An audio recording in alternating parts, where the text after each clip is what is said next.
Assalamualaikum warahmatullahi wabarakatuh. Perkenalkan, nama saya Harnisa dengan NIM 1865051 dari kelas B, jurusan Teknik Informatika. Baiklah, di sini saya akan menjelaskan sedikit mengenai proposal. Mungkin langsung saja. Yang pertama, pendahuluan. Sebuah proposal mempunyai 3 kegunaan, yaitu yang pertama, berisi perkiraan tim proyek, mulai dari biaya proyek sampai dengan tanggal pengiriman proyek. Kedua, untuk proyek eksternal, dokumen hukum formal menunjukkan outline tim proyek untuk memberikan pelayanan yang diperlukan.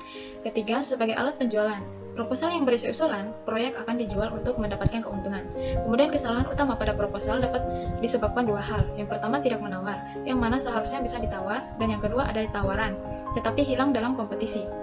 Lanjut, 2 fase proposal, proyek software. Ada 2 fase proposal, yaitu yang pertama, buat fase analisis sebagian kecil proyek, usulkan untuk dikerjakan dalam proposal analisis atau analisis proposal. Kedua, setelah analisis dikerjakan, usulkan sisanya dibangun dalam proposal pengembangan atau development proposal. Kemudian menulis proposal. Menulis proposal itu sulit, harus dilakukan dengan benar. Selain dapat merusak reputasi Anda dan mengubah masa depan bisnis Anda dengan klien, menulis proposal juga mahal, dibuat dengan mengumpulkan banyak sumber dan banyak hal, serta terkadang Anda membayar orang untuk membuatnya. Jika Anda menulis proposal, gunakan word processor dan gunakan huruf-huruf unik untuk setiap proposal. Tetapi pastikan penulisan tersebut dibenarkan untuk setiap klien. Kerjakan dengan requirement, dokumen atau RD, khususnya Request for a Proposal atau RFP. Format proposal harus mengikuti RFP dan RD.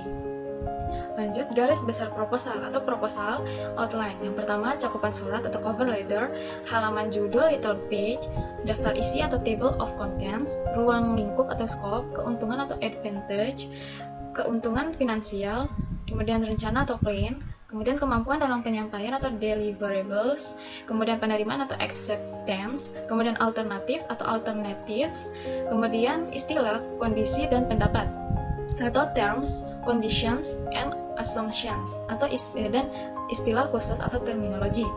Kemudian proposal informal. Proposal tidak harus dibuat di ruang rapat.